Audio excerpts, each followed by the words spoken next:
aqui a apresentação do meu trabalho intitulado Formação em Engenharia e as Habilidades do Século XXI, um estudo sobre a gestão de competências. O trabalho foi escrito por mim, com auxílio e orientação do professor Eduardo Seton.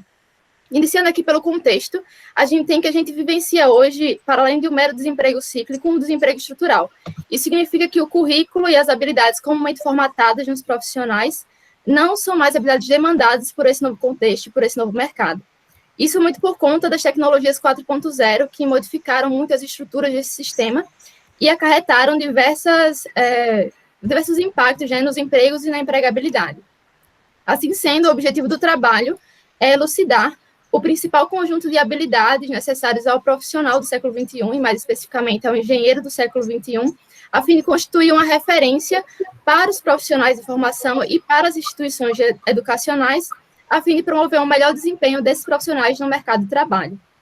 Da mesma maneira, os objetivos específicos do trabalho são a identificação dos principais clusters, né, ou seja, das grandes categorias de habilidades do século XXI, analisar e obter as habilidades mais citadas e recorrentes dentre as fontes analisadas e disseminar um método de estudo de relacionamento entre as fontes de habilidades com os diagramas de Venn.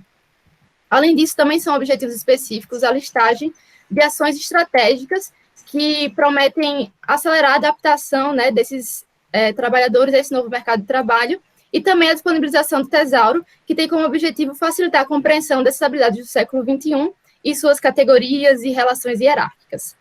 Quanto justificativa, a gente tem que o trabalho se justifica, especialmente porque ainda permanece nebuloso o principal conjunto de habilidades a ser priorizado na formação profissional, assim como as formas de avaliação, acompanhamento e possíveis metodologias de ensino-aprendizagem dessas habilidades. Isso porque se faz muito necessária a inserção das habilidades profissionais no currículo de engenharia, assim como a valorização da formação transversal. Dito isso, a gente parte para aquele conceito que é meio que central do nosso trabalho, que é a própria indústria 4.0, hoje em dia até beirando a indústria 5.0, né? Para alguns autores, a indústria 4.0 é vista como uma filosofia industrial, ou seja, uma forma de otimizar a produção a partir do mínimo de insumos. Mas também a indústria 4.0 é conhecida como a indústria smart, ou seja, uma indústria inteligente comandada por dispositivos também autônomos e inteligentes, capazes de tomar decisão. E são esses dispositivos nessa indústria que acabaram acarretando diversos impactos na empregabilidade. E o que seria isso, né? A empregabilidade pode ser definida como um conjunto de competências e habilidades que são capazes de possibilitar ao trabalhador sua inserção no mercado de trabalho. E é esse conceito e essa discussão que acabou amplificando aquela velha dicotomia do desemprego por uma mera disfunção de demanda e oferta de empregos. A empregabilidade insere diversos fatores complexos que ajudam a entender, né, o que acarreta essa inserção ou não do indivíduo e do trabalhador e do engenheiro, né, no mercado de trabalho. Dito isso, é um conjunto muito particular de habilidades técnicas e pessoais que possibilita essa inserção no mercado de trabalho. Dentro da engenharia, a gente tem um contexto muito marcado pela interdisciplinaridade e um local onde o conhecimento puramente técnico não é suficiente. Avançando nesse debate, a gente entra em destaque, né, o debate entre as soft e as hard skills, especialmente para essas áreas mais técnicas, como é a própria engenharia, já que o currículo, né, geralmente, majoritariamente técnico e hard skill, e há, na verdade, essa nova demanda, né, de valorização das soft skills nesse contexto. Numa linha do tempo, a gente tem o início com o Abdul Wahid em 2013, propondo uma hierarquia de habilidades e realizando uma revisão sistemática para a busca de habilidades para o engenheiro do século XXI. 4 anos depois, em 2017, Abdul Wahid monta um modelo quadridimensional de habilidades com algumas categorias, como conhecimentos e práticas principais, cognição mental e pensamento, aspecto profissional e interpessoal e negócios e gerenciamento como 4 categorias fundamentais para o engenheiro do século XXI. Mais tarde, temos Kowalewski e Blanco et al., concluindo a prevalência das soft skills em relação às hard skills dentro daquele conjunto de habilidades que eles pesquisaram. O debate não parou por aí, diversas outras instituições continuaram a pesquisar e listar suas próprias habilidades do século XXI, a culminar até no próprio MEC com as diretrizes curriculares nacionais para os cursos de graduação de engenharia, que propôs um documento concreto, né, com novas características para promover uma nova formação para o engenheiro do século XXI. E assim, né, a gente se questiona como é que a educação em engenharia pode atuar, especialmente na formação desse domínio afetivo e dessas habilidades transversais, né? CIMAT, em 2016, vai listar uma série de métodos inovadores que prometem a formação desse domínio, como o incentivo à escrita acadêmica, o uso de ambientes simulados, o uso da aprendizagem baseada por conteúdo, com a aprendizagem baseada por problemas e aprendizagem colaborativa.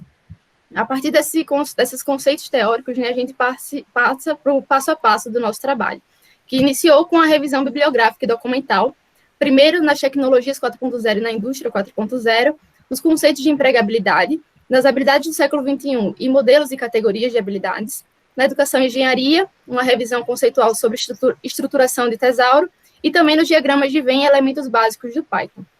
A segunda parte se concentrou, de fato, nas habilidades do século XXI, sendo a primeira etapa o levantamento das habilidades do século XXI, que se deu inicialmente pela busca dessas 14 fontes e das suas listagens. Essas listagens, né, geraram 212 habilidades brutas, encerrando essa primeira etapa. A próxima etapa foi o tratamento prévio e simplificação das habilidades brutas, que resultou em 283 habilidades simplificadas.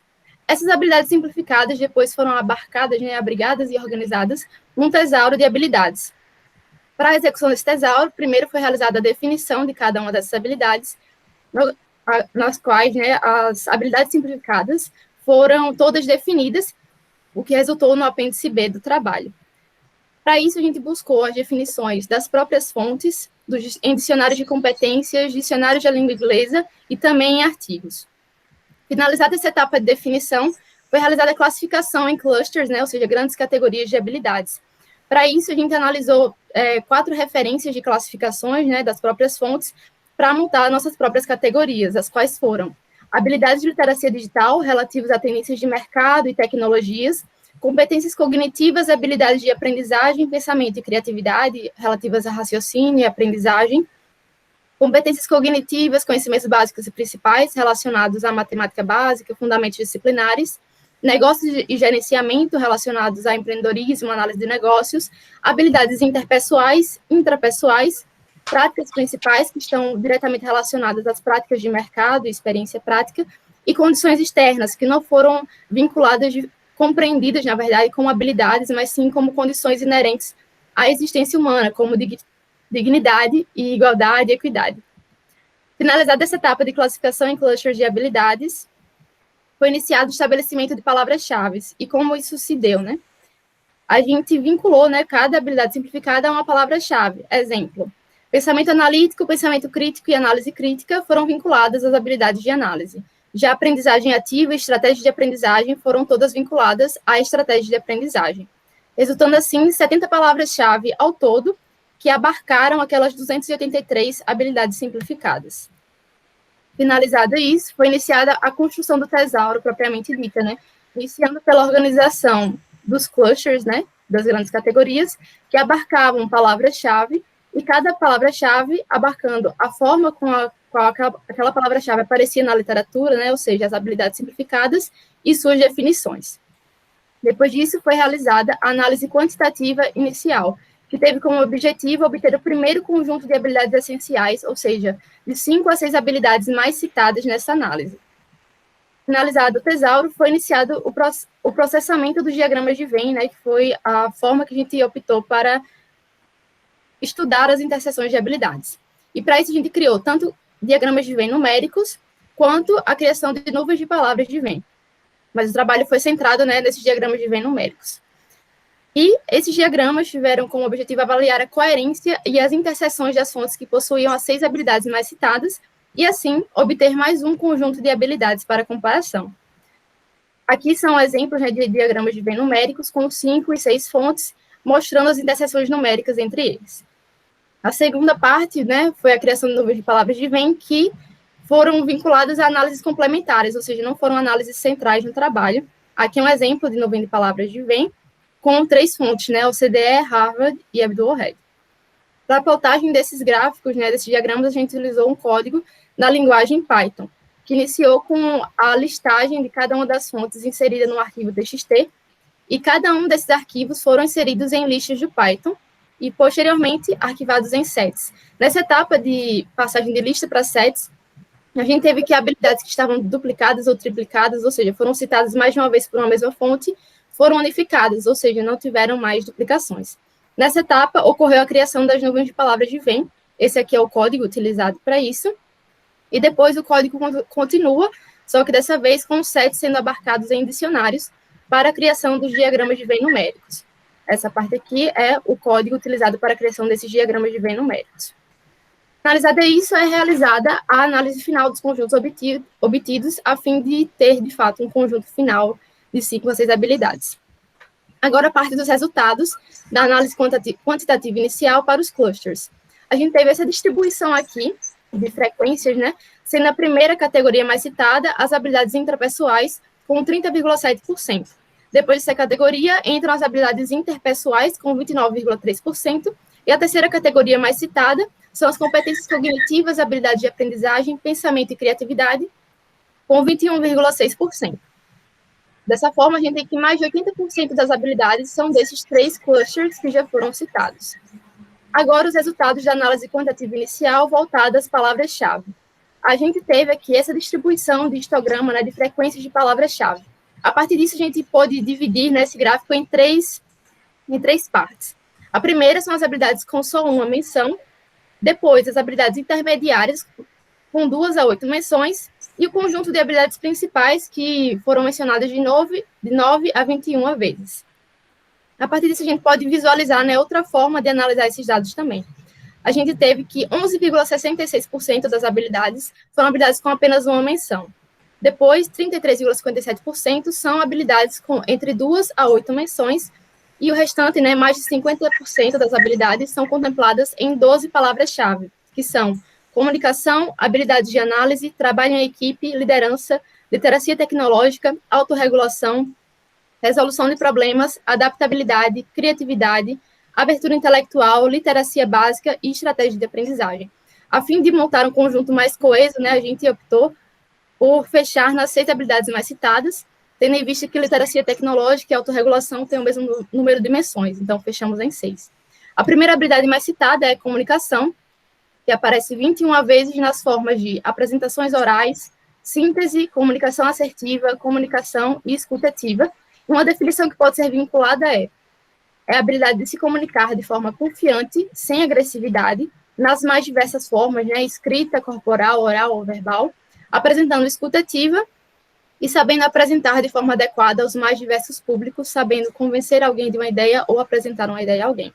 A segunda habilidade mais citada são as habilidades de análise, são citadas 19 vezes nas formas de ciência de análise, habilidades de análise, pensamento crítico, pensamento analítico e raciocínio analítico. Uma definição que pode ser vinculada é o uso da lógica e do raciocínio para a interpretação de dados, usando métodos matemáticos a fim de tomar uma decisão.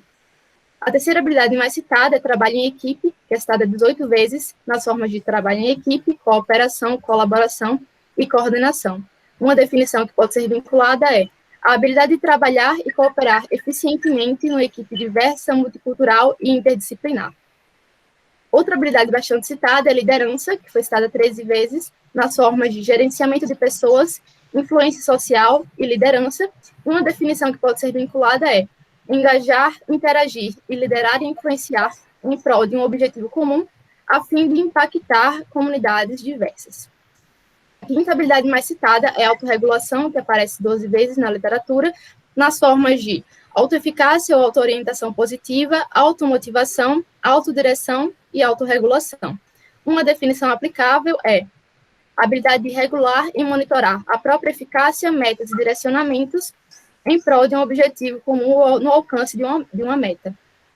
A sexta ou quinta, né, habilidade mais citada, já que tem o mesmo número de menções da anterior, é literacia tecnológica, que é mencionada 12 vezes nas formas de computação científica, inteligência artificial, habilidades em tecnologias de informação e comunicação e formação tecnológica. Uma definição aplicável é saber selecionar as ferramentas certas, usar, configurar e operar tecnologia a fim de resolver problemas do mundo real. Finalizada a análise dessas 6 habilidades, né, que foram o nosso conjunto inicial, né, e principal dessa primeira análise, foram realizados diagramas de Venn. Ao todo, foram realizados 12 processamentos de Venn, diagramas de Venn numéricos, né, que resultaram numa tabela que condensou as habilidades que mais apareceram, né, nessas interseções. E a partir disso, a gente avaliou algumas questões, né. A primeira foi que comunicação aparece como a habilidade mais citada, mais uma vez, com 7 aparições nesses processamentos. Depois, a habilidade de análise, com 5 aparições. trabalho em equipe também com 5 aparições, e criatividade com 4 aparições. O restante das habilidades que aparecem só são mencionadas apenas uma vez, como iniciativa, autorregulação, adaptabilidade, liderança e resolução de problemas. Construindo, né, uma tabela com essas menções em ordem decrescente, nós temos essa tabela aqui e destacamos as habilidades de fato mais mencionadas nessa etapa. A fim de a gente conseguir um conjunto final que seja coeso, foi realizada a comparação entre os 2 conjuntos de habilidades. Ou seja, a gente colocou as duas para comparação e constatamos também a coerência, né, entre a maioria das fontes, na verdade, nas habilidades de comunicação, habilidade de análise e trabalho em equipe, que permanecem como as 3 habilidades mais citadas das 2 avaliações. Depois disso, né, a gente foi avaliando uma habilidade em cada uma das análises, considerando o critério de que para uma habilidade ser considerada nosso conjunto final, ela deveria estar presente como resultado das 2 avaliações. Então, avaliando a 4ª habilidade mais citada, que foi liderança, a gente percebe que ela também aparece nos diagramas de Venn, apesar de ter somente uma menção. Depois, a gente tem criatividade, que é a 4ª habilidade mais citada como resultado dos diagramas de Venn, mas também aparece como resultado da quantificação inicial, então também foi considerada para o nosso conjunto final. Como 5ª habilidade mais citada na quantificação inicial, a gente encontra a autorregulação, que também está presente como resultado dos diagramas de Venn, então também foi considerado no conjunto final. A partir disso, a gente encontra habilidades como iniciativa, literacia tecnológica, abertura intelectual, estratégia de aprendizagem e literacia básica, que apesar de estarem em uma ou outra avaliação, não estão presentes nas 2 ao mesmo tempo, e por isso não serão consideradas. Um adendo que a gente faz aqui é que a própria literacia tecnológica, por exemplo, apesar de ser mencionada pelo mesmo número de fontes de autorregulação, acabou não aparecendo nessa avaliação dos diagramas de Venn, né? Isso já mostra uma limitação dos próprios processamentos, né? Pelo número de processamentos que foi realizado. Nas outras habilidades, como adaptabilidade e resolução de problemas, apesar de aparecerem nas 2 avaliações, elas não conseguem ser consideradas por limitações numéricas do próprio conjunto de habilidades posto, né, já que aparecem em posições intermediárias na quantificação inicial e por isso não conseguem ser consideradas. Por isso, nosso conjunto final permanece sendo comunicação, habilidade de análise, trabalho em equipe, criatividade, autorregulação e liderança. Comparando esse resultado com outros resultados da literatura, a gente percebe algumas semelhanças, como na criatividade e inovação de Kowalewski, em liderança, comunicação e criatividade de Blanco et al., e comunicação, trabalho em equipe e análise de dados e processamento de informações de Simat. Essas 2 últimas habilidades, né, análise de dados e processamento de informações, se relacionam com a literacia, com a habilidade de análise, que é um dos nossos resultados finais.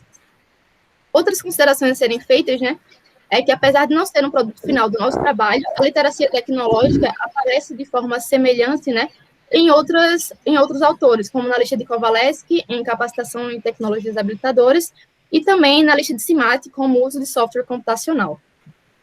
Resolução de problemas, da mesma forma, apesar de não ser um produto final do nosso trabalho, ela aparece na quantificação inicial, né, mas também aparece aqui nos trabalhos de Simat e Blanco et al. Como uma habilidade relevante, apesar de não ser um produto final, de fato, do nosso trabalho. A partir dessa listagem, quais são as perspectivas a partir de agora, né? Primeira questão, né, para a gestão educacional e docentes, a curto prazo, a gente sugere a proposição de metodologias ativas e mais dinâmicas, além do uso da aprendizagem colaborativa e o uso de ambientes simulados nos contextos cabíveis. Lógico que tudo isso tendo apoio, sim, da gestão educacional, já que isso também é necessário para que isso possa ocorrer da melhor forma possível. Além disso, a gente sugere, né, a execução de planos de aprendizagem centrados em habilidades, junto com a valorização da formação transversal.